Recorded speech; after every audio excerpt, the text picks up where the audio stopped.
These kids were so innocent. They were Christian kids. They were really made for each other.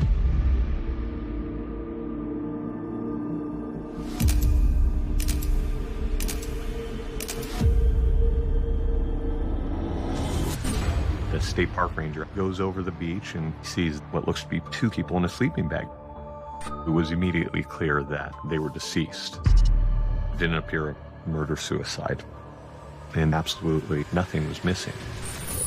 Who did Jason and Lindsay know? Where have they been? Who could they have ran into? Is there anyone that would want them dead? He had frozen animals in his apartment. He was definitely kind of living on the fringes. It was parents' worst nightmare. That doesn't happen to normal people. That happens in stories and movies.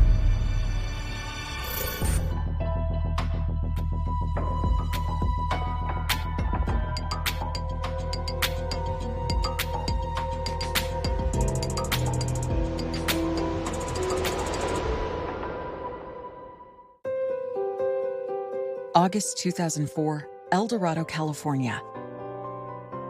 Lindsay Cutshall and Jason Allen are beginning one of the most exciting times in their young lives. They're getting married in less than a month and enjoying a beautiful Northern California summer as they count down the days to their wedding. They were unlike anybody I had ever met, and they were very warm to everyone. There was not a mean bone in their body. Jason was super, super friendly, just a very free spirit, did his own thing, had his own style. And Lindsay had the most peaceful personality I've ever met. Lindsay grew up in Fresno, Ohio, in a loving family alongside her older sister, Carrie. What a joy to have that sister for Carrie. She looked just like him, even as a baby. She was just a beautiful child, and she just completed our family. I'm not sure she looked exactly like me. Once when she was doing a harvest party thing, she dressed up to look like me. At the time I had a mustache, and she penciled in a mustache and wore a suit and tie, and I felt very blessed and honored that she would do that. Very sweet kid.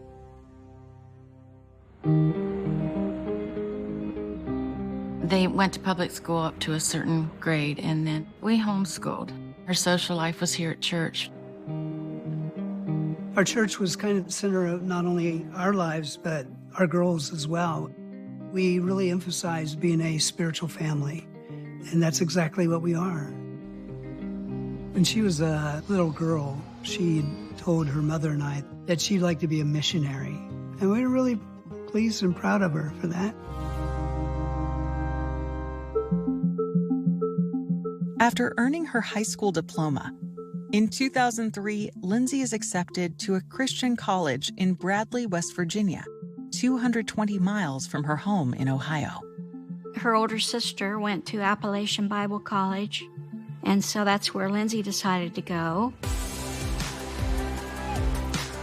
She was really involved in the outdoor life ministry they had there. The school's outdoor ministry combines nature activities like whitewater rafting with religious instruction. She really was good at counseling young kids and leading them and showing them Christ. During her first semester of college, Lindsay has an unexpected, life-changing moment when she meets 26-year-old Jason Allen. He'd graduated and went back down to be a whitewater rafting guide, and that's when they got together. Jason is from West Michigan and shares Lindsay's passion for spiritual outreach through the great outdoors. He came from a great family, and he grew up in a wonderful home. Jason told his parents when he was just a little guy that he felt called to be a missionary. I believe that God brought them together for that very purpose. These kids were so innocent, you know. They were Christian kids. They were really made for each other. Just 5 months later, in February 2004, Jason approaches Lindsay's parents about taking his relationship with their daughter to the next level. Jason came to talk to me while we were sitting in our living room. And then he said, "I am so nervous." And so he actually asked for Lindsay's hand in marriage, and I said yes. And they were just a puzzle piece that fit together.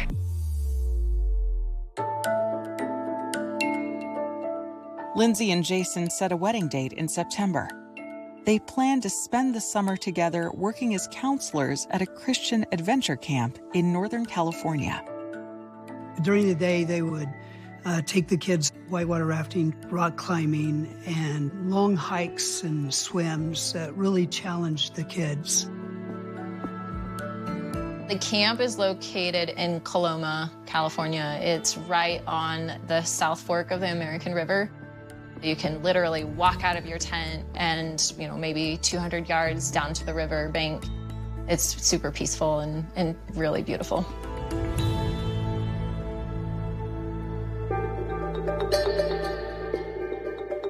On the 1st of June, 2004, Lindsay and Jason load their car for the drive from Ohio to California. The last time we physically saw her, she was a little nervous. And I remember seeing her walk off, and it was kind of like some of these things you look back now on. It's almost like you had an inkling. It's really weird, I don't know. The female intuition type thing.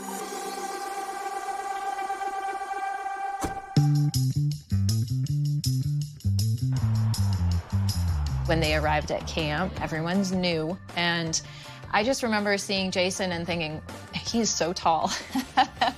And Lindsay was pretty short, and so they were a little bit of a funny couple just because of the height difference. Every Sunday, Jason and Lindsay would come out of the camp and find a payphone. She'd call and talk to her mom for a while, and then she'd talk to me.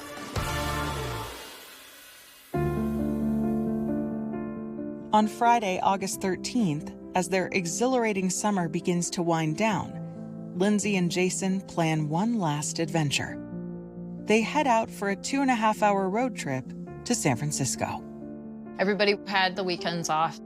That last week, their plans were to go out to see the Golden Gate Bridge and camp and get away because it was the last weekend and they wanted to spend some alone time together as a couple.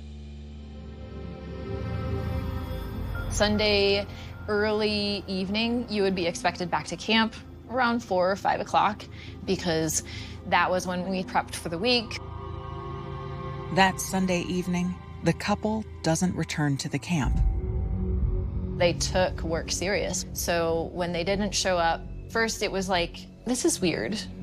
What's going on? But nobody jumped to any kind of crazy conclusions. They thought, oh, well, maybe they got stuck in traffic, or maybe their car broke down because they drove a really old car. When Lindsay fails to make her weekly call home, her parents grow concerned. We were nervous when the phone call didn't come because she never missed a Sunday. When Monday rolled around, the concern was growing because we were thinking, okay, well, if their car did break down, I'm sure they would call us by now. But nobody knew where they were. And that's the moment where you go to that dark place of thinking the worst.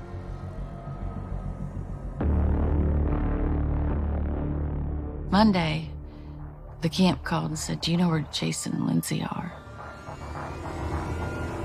We knew immediately that something was wrong. The next day, we flew out and then the search began.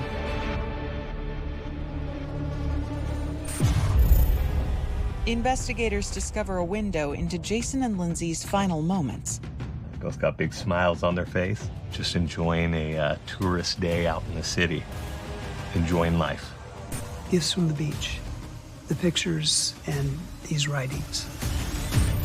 And chase a possible killer who stays just out of their reach. He was definitely living on the fringes, alternate lifestyle. He was somewhat savvy with weapons. She had messaged him saying, maybe I should just go turn you in for that 50 grand reward. And why don't you go shoot some more people and try to get away with it?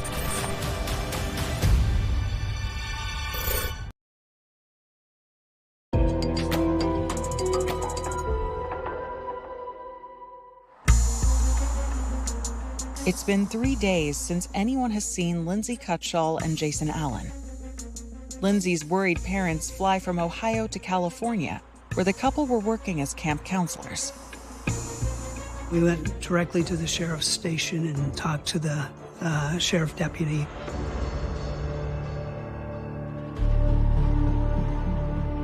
We get missing persons cases all the time, and most of the time it could be anything. It could be something simple. He said, maybe they went and got eloped and got married. I said, no, they wouldn't have done that. They're excited about this wedding. They're serious about this job. That just wouldn't have happened.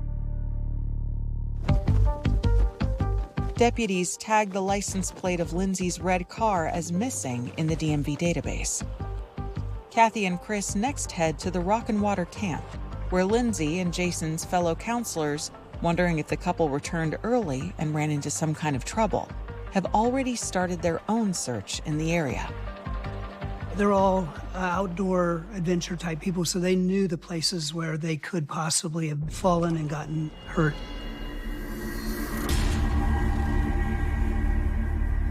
We searched night and day. On Wednesday, August 18th, 5 days after Lindsay and Jason were last seen driving away from the camp, a park ranger is traveling along the coastline in Sonoma County, about 165 miles away. He came upon a red car. It was off the side in a pullout, but they're facing the wrong direction. So this park ranger, he runs the license plate, and it immediately flagged like, hey, this is a missing persons case out of El Dorado County. The car is parked along the highway above Fishhead Beach, a remote, picturesque location near the town of Jenner, 80 miles north of San Francisco. It's just a beautiful place. It becomes steeper and steeper, cliffs, but gorgeous, absolutely gorgeous place. The park ranger hikes down to the beach in search of the missing couple. The state park ranger goes over the beach, and sure enough, he sees what looks to be 2 people in a sleeping bag down there. It was immediately clear that they were deceased. The ranger alerts the sheriff's department, and deputies rush to the scene. More deputies arrive, and they secure the scene. Deputies discover that both young victims were shot once in the head. In backpacks next to the bodies, they find 2 driver's licenses, identifying the victims as Lindsay Cutshall and Jason Allen.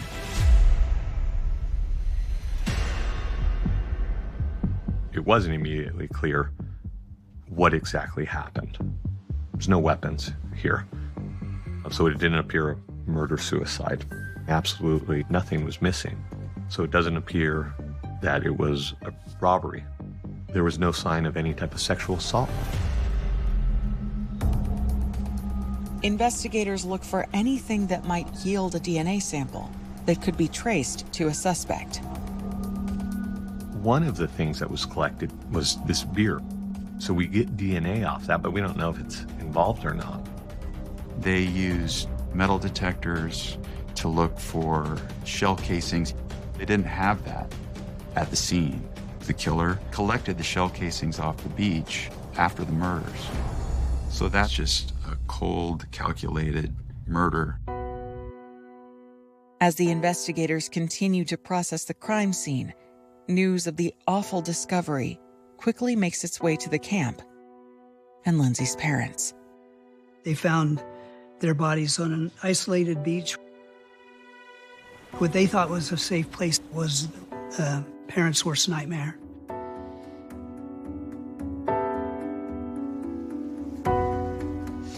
I remember like it was yesterday. But the owner of the camp, he said,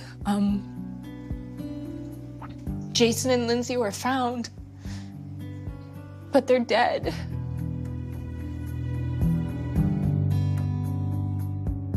I remember thinking, this isn't true. This can't be true. That can't be my friends. That doesn't happen to normal people. That happens in stories and movies.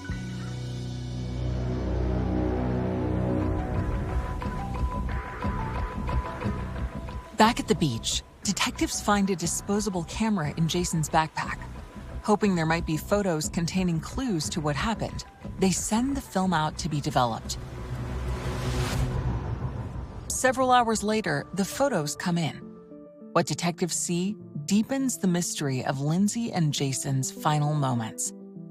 Nothing in the pictures indicates that they were in trouble or feared for their lives. As horrible as it is, how cool. Because there's photos of them.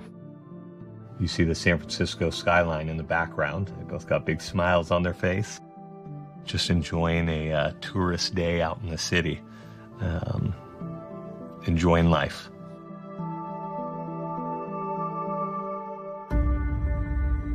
Detectives soon arrive at the camp to meet with Lindsay's parents and offer what comfort they can.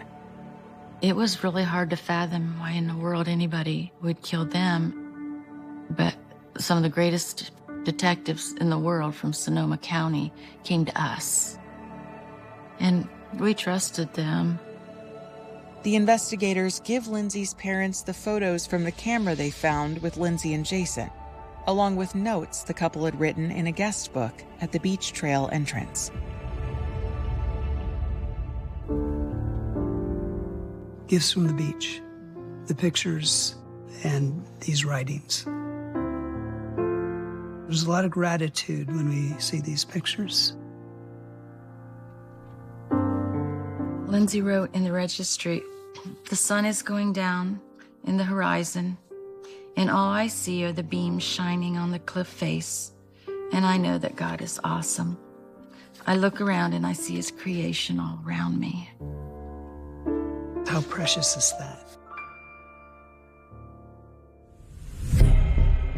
With no clues gleaned from the couple's photos and no ballistics evidence recovered from the beach, investigators know they face an uphill battle to determine what led to this double murder. Early on, it became clear these were awesome people. Had no enemies, no beef with anyone. There was no one that would want to hurt them.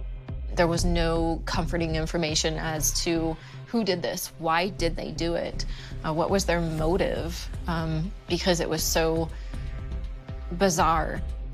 They were beautiful people that didn't have enemies.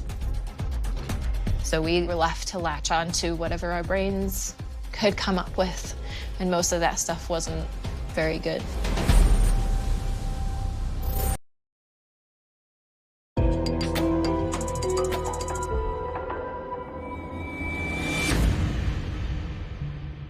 Sonoma County detectives investigating the murders of Lindsay Cutshall and Jason Allen can find no immediate explanation for why the couple was shot to death on an isolated beach, and nothing pointing to a suspect. It's who did it? And you start looking into, okay, who did Jason and Lindsay know? Where have they been? Who could they have ran into?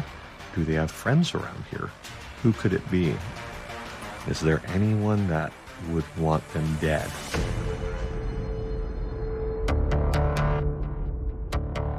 Investigators hope to create a timeline of Lindsay and Jason's movements after they left the camp on August 13th, knowing that retracing the couple's steps might lead them to the answers they need.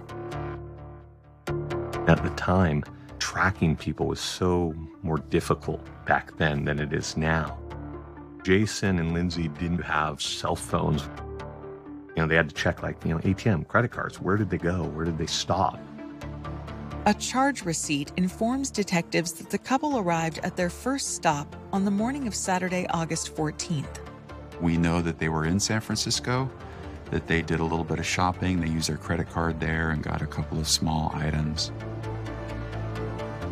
They'd bought 2 tiny bottles of Tabasco on Fisherman's Wharf. They were there having fun, tourists in San Francisco. Detectives contact the store, but the owner doesn't remember Lindsay or Jason and doesn't have any security cameras. They leave San Francisco, we believe, sometime early on Saturday.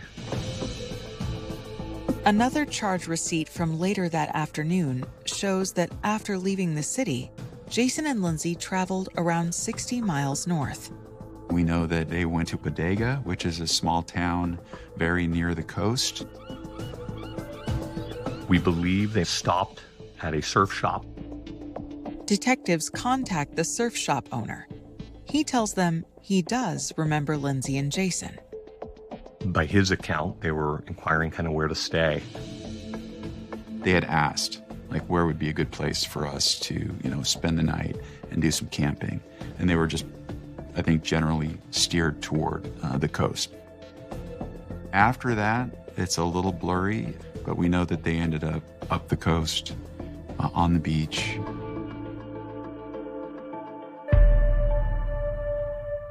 As police try to put the pieces of Lindsay and Jason's journey together, word of the murders hits the media. My husband and I had the news on, and all of a sudden it came on the TV, picture of Lindsay and Jason, and it was terrible, really.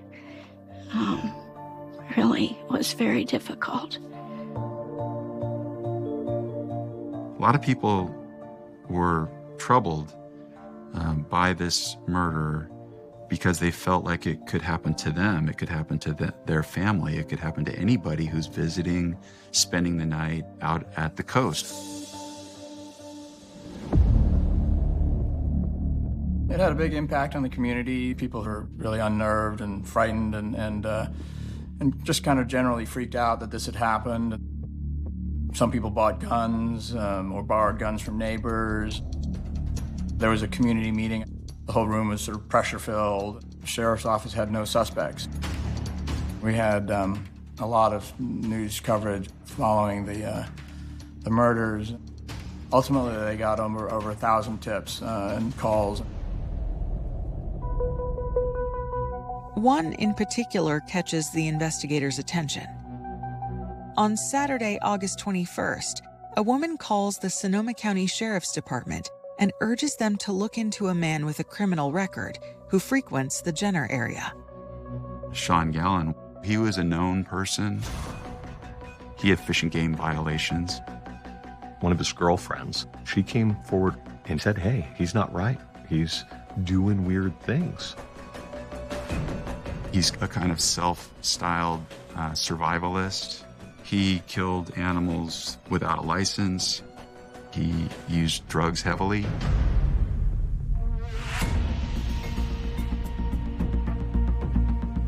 Although Sean Gallen only has minor charges on his police record, it's the best potential lead detectives have. They rush to his home in Guerneville, 20 minutes inland from the beach in Jenner. They questioned him about those murders, and he denied any involvement in the Jenner murders. He was adamant, denied it. Wasn't him. At that time, they searched his apartment. They found guns, ammunition, Kevlar vest, a spear. We had our thoughts, our suspicions. There was a hope that there would be some way to link him to the Jenner murders.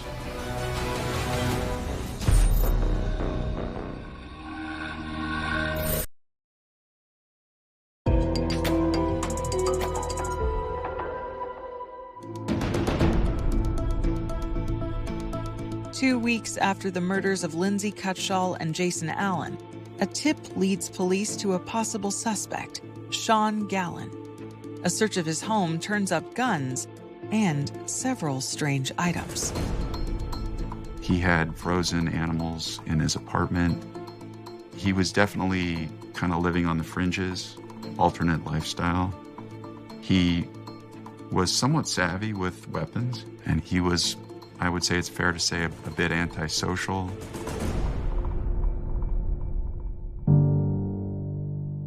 But with no ballistics evidence recovered from the murder scene, Sean's guns cannot be connected to the murders, and nothing else found in his apartment ties him to the crime, despite investigators' suspicions. The case is back to square one. Devastating news for Lindsay's parents, who have remained in California seeking answers. I think we kind of expected an arrest. We were there a couple weeks, and then when we came home, we had their memorial service to get ready for.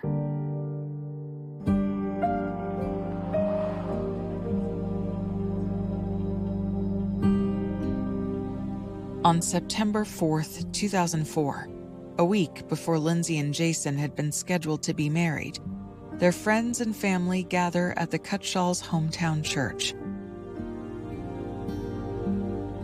Lindsay's already picked out her flowers for the wedding, and the florist in town, when she found out what had happened, she made up her bouquet in a vase and brought it over to her memorial service, and it was really special, very special.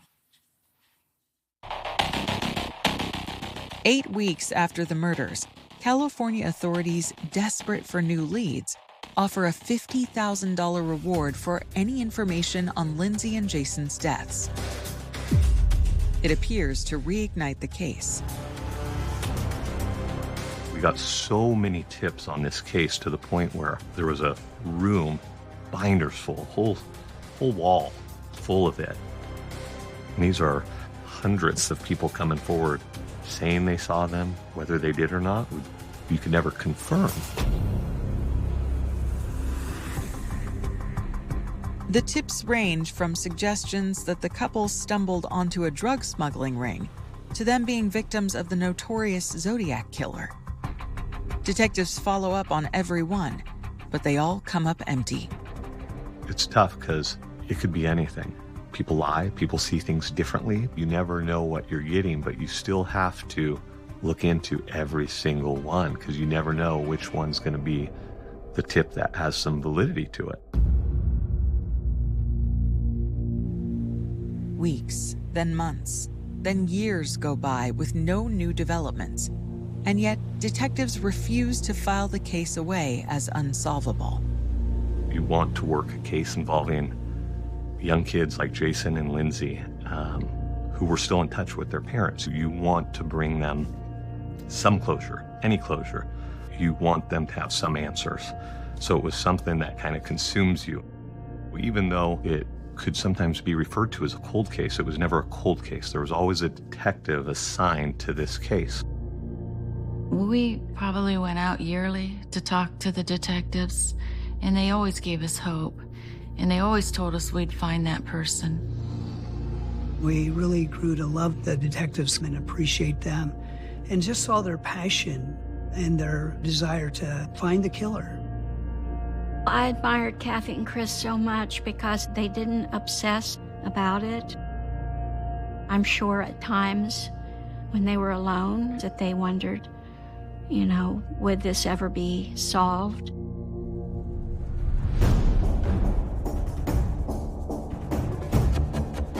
After 5 years, Chris and Kathy Cutshall get a glimmer of hope that they will finally get some answers. There was a man who had been a fugitive, the main suspect in a 1972 killing on an island near Vancouver or in British Columbia.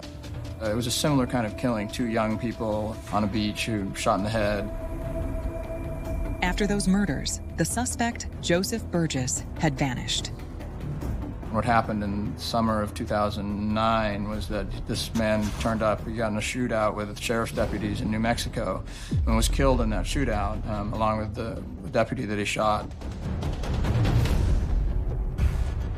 Although the 2 homicides occurred 40 years apart, since Burgess had made his way to the U.S., detectives pursue a possible connection.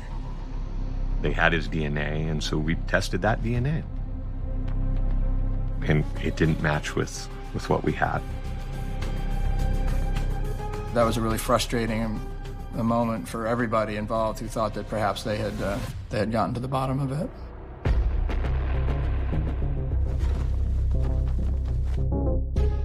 Once again, the case threatens to go cold.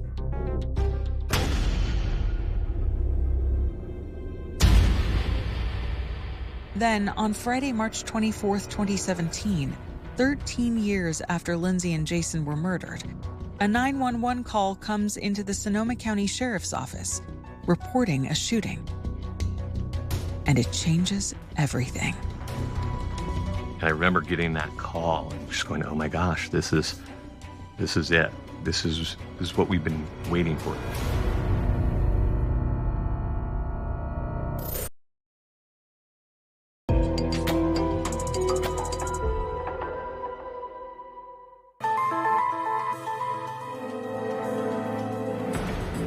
March 24th, 2017. The Sonoma County, California Sheriff's Office receives an urgent call about a shooting at the Gallen family home. When detectives arrive, they discover 36-year-old Seamus Gallen has been shot to death. The suspected killer is his brother Sean. What occurred is Sean was at home. His mom was home. Seamus was home as well. Sean was angry at his brother, Seamus, for whatever reason.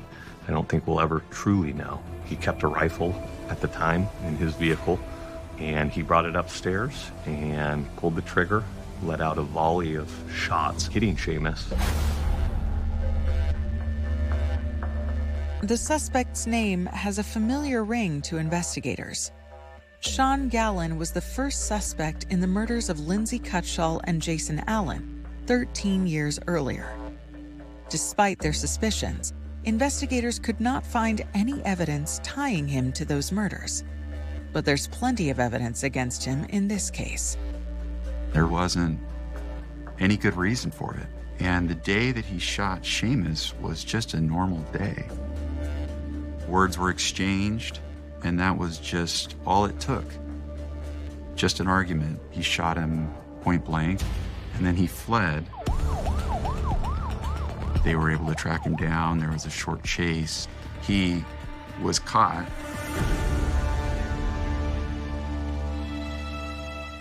In my first interview with Sean, when he had killed Seamus, he confessed. It was clear. He described how he did it. It was a fully functional AR-15 style rifle. And he says he put it in full auto and pulled the trigger. I believe it was probably like 7 shots, the initial volley. The rifle stopped after that initial volley of shots. So he said he cleared it and then aimed at Seamus's neck and executed him right there. Once I got that out of Sean, then it was time to switch gears. Now, Detective Horstman has the perfect opportunity to confront him about the 13-year-old murder. So I asked him about the Jenner murders, and he denied it. He said it wasn't him. And I asked him, are you willing to take a polygraph? You know, clear your name. If this isn't you, this is the time. And he agreed to it. I remember when the detective was done with it, he met with me and the other detectives in our unit. And he said, "This is your guy." He had no doubt in his mind that Sean was lying, and it was him. It's a stunning development, but polygraphs are not admissible as evidence in California courts.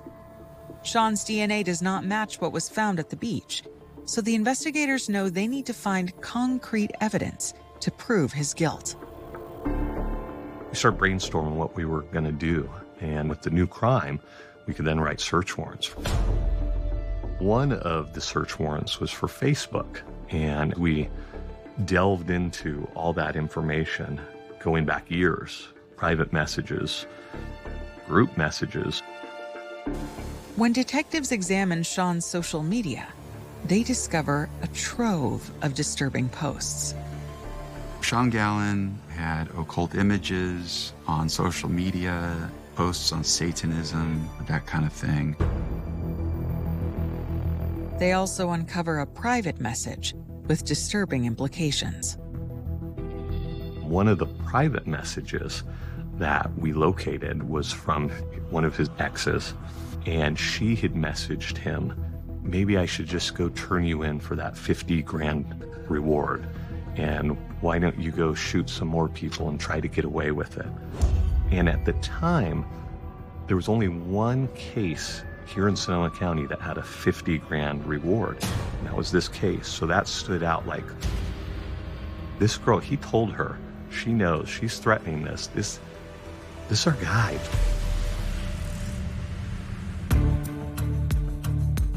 Detectives immediately track down Sean's ex-girlfriend, but 13 years after the murders, she's a long way from California.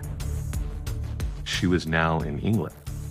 And I said, if we can get to England and talk with her, maybe we can get her on our side and see if she'll help us. Less than 24 hours later, Detective Horstman is on a transatlantic flight. We get to England and to the hotel room, and I'm going through my phone, and I see I got a voicemail. I hit play, and it's somebody from the Sonoma County Jail, one of the correctional deputies there, saying, hey, Sean Gallen just passed us a note saying he's ready to confess to 2 murders. It would have taken us too long to get back from London, so I wasn't there for the interview. It was one of those things you can't wait. Somebody's ready to confess. You don't want him to get cold feet. There was something inside him that tormented him, and he knew he had to finally be out with it. In a small room inside the Sonoma County Sheriff's Office, Sean Gallen begins giving investigators a detailed account of Lindsay and Jason's final moments and what he did to them on Fishhead Beach on August 14th, 2004. He was looking for wild boar to hunt when he sees these people. For whatever reason, he didn't like these 2 people camping on the beach, or maybe he thought of it as his beach. I don't know. But what he did say was that he had made a decision that he was going to kill them. And he said that he had to force himself to kill them. He had been hearing voices that were torturing him, that were tormenting him. He finds sleeping on the beach what ends up being Jason and Lindsay.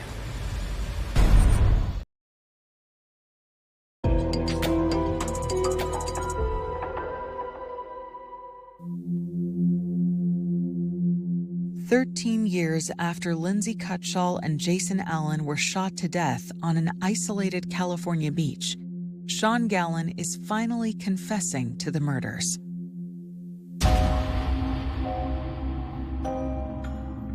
He said he approached them from the south. He's walking on the soft sand, so they had no idea he was there.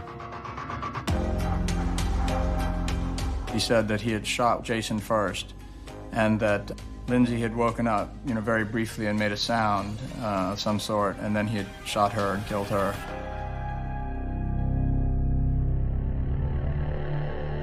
He said that after that, he collected the casings. He claims to have hung around them for a little bit of time, and ultimately he leaves.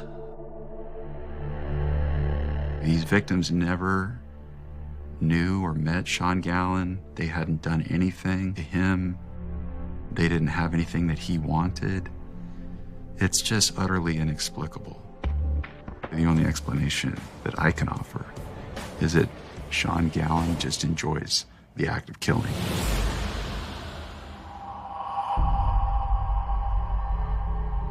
My take on it is that once he realized that he was completely busted for the murder of his brother, he understood that he was done. He was going to prison probably for life. When he confessed to the murders, we wanted to make sure that it wasn't a false confession. He told them that he had put shell casings from the murder weapon into a soda can and tossed it into some blackberry bushes near what had been Sean Gallen's father's house.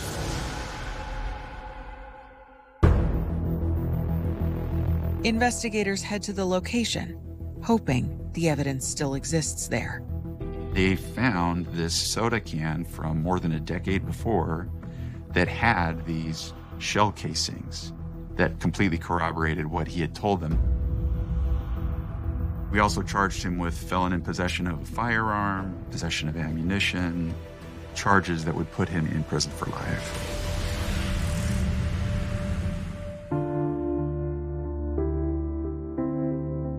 When he was arrested, all these things come flooding back and all these memories.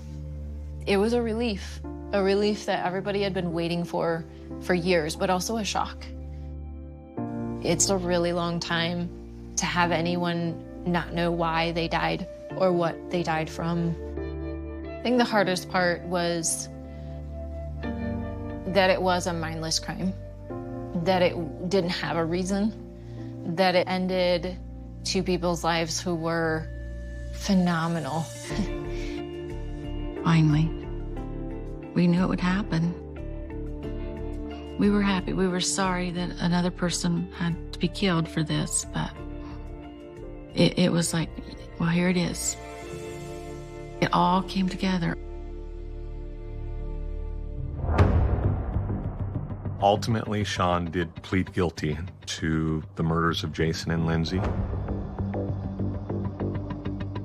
He was sentenced to 3 consecutive life terms plus 94 years on top of that.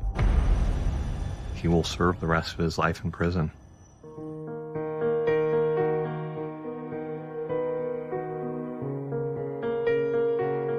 I miss the spontaneity that they had, that they were up for anything at any time.